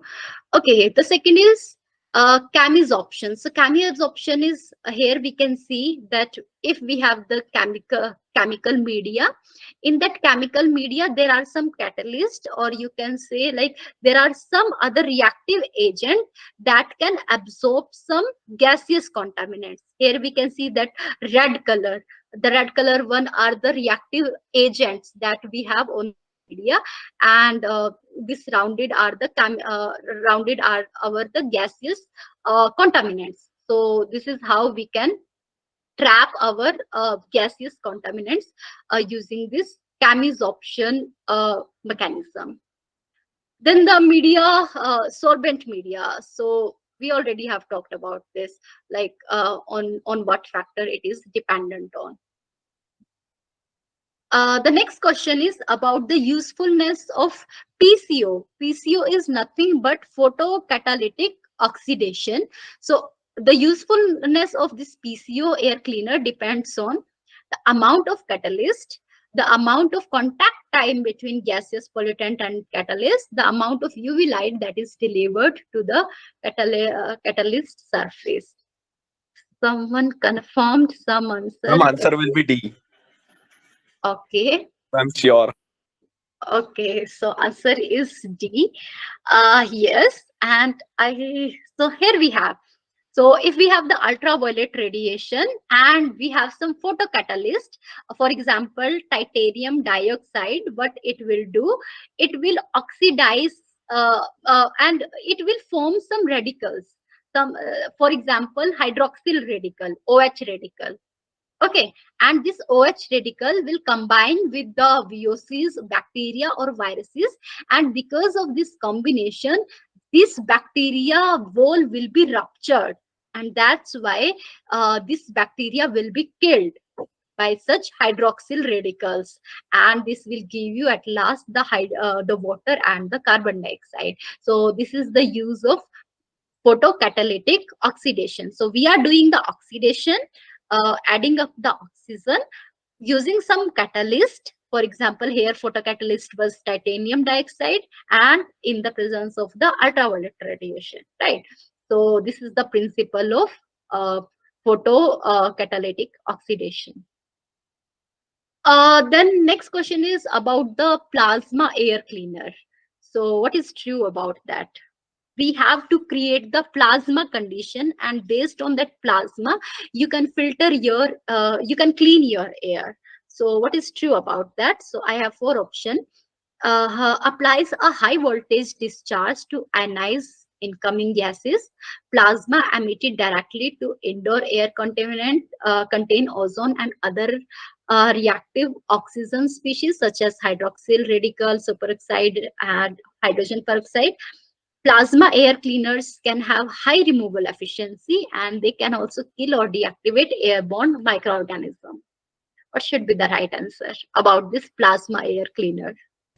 As we can see that first option is saying that applying a high voltage discharge. So it is talking about gases, and fourth is talking about to deactivate airborne microorganisms. So they are both incorrect. So answer will be B, second and third. And as you second one is explained by you already, such as the No. hydroxyl and radical. So answer will be B according to me. Okay, but why not fourth? Here I wrote they can also kill or deactivate. This killing or deactivating the microorganism can be using that hydroxyl radical, as I show you in that slide. Na? If we have the microorganism and if there is a formation of hydroxyl radicals, then again the rupture of wall can be happening. So this may be the case with the plasma as well. So this is the side advantage of this plasma. It will not only purify your gases, but it can also deactivate airborne microorganisms. So yes, answer should be D. Here we have, if there is a there is a plasma unit, so what will it will do? It will create very highly and negative oxygen atoms. Okay, in a very large amount, because we used a high voltage. Okay, so because of that high voltage, it will produce negative as well as the positive charged atoms. For example, for oxygen species. Okay, and what will happen? Whatever the gas we have in our atmosphere, because of that oxidation, that gas can be turned into non-harmless gas. Okay, and even for the microorganism, you can say this microorganism can also be inactivated by such oxidizing agent. So this is the benefit of using the plasma. Okay. Uh, then then another air purifier we have is ozone generator. So what is the principle of that?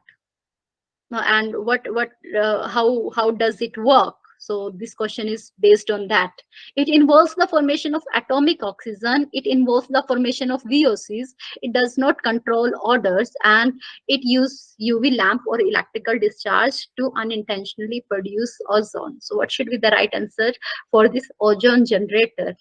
Ma'am, first and fourth. First and fourth, D. Yes, ma'am. Okay. Yes, answer should be D. Yes, because it is a ozone generator, then it will first form this ozone. Then because this is O3, then this will be break down into O2 plus O. So we have the very reactive atom, oxygen atom, and then this oxygen atom will react with our gaseous contaminants. And here we intentionally produce the ozone. So This is here. So ozone is released into the air. Then this atomic oxygen that will attach to the bacteria and viruses, and here it will puncture the cell wall, and that's why it can kill it. So this is how we can use this ozone generator. The next question is, what is the most effective way for the removal of radon and its progeny is? What is the most effective way? Time has been up. I will take only one or As two you have minutes. already said that radon is related to agriculture soil, so I think C will be the answer. If we depressurize the soil, it will lead to removal of radon. So C will be the answer. Yes, so C is the right answer. That is active soil uh, depressurization. Ma'am, I think there is no such term like chemoadsorption. Uh, yes. No, but yes, there can be such terminologies, camod absorption, because obviously there will be some chemical on which like some different pollutant may adsorb. So like this can be chemical, but yes, it is physical in nature. Then removal of yes, we already have talked about this, and we already have talked about some sequencing, how we can remove this radon. So if we have like inside our soil, if we have radon, then what we can do, we can install a pipe, and inside that pipe like we can release this radon to the atmosphere and not entering this radon into our home. So this is the active soil depressurization with some with installing some vent pipe, right? uh then I think this is the last question or something. Okay, so we have cleaners, we have air cleaners, but each of that cleaner may produce some byproducts, and these byproducts may also become the contamination. Okay, they may also be the part of the contamination in our house. So you have to tell me which air cleaner will produce which byproduct. Can you guess very fast, because time has been up?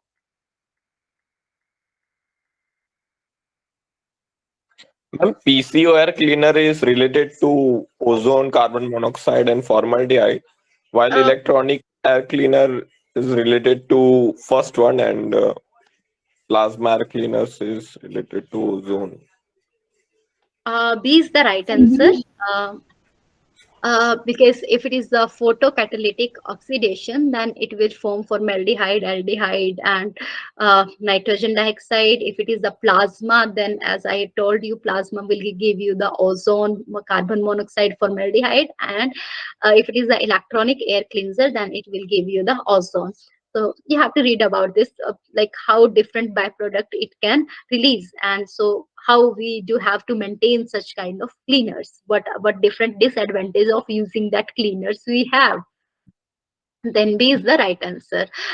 We are not solving right now previous year assignment question, because I think already two TAs already have discussed about this previous year assignment question, because these are the same question.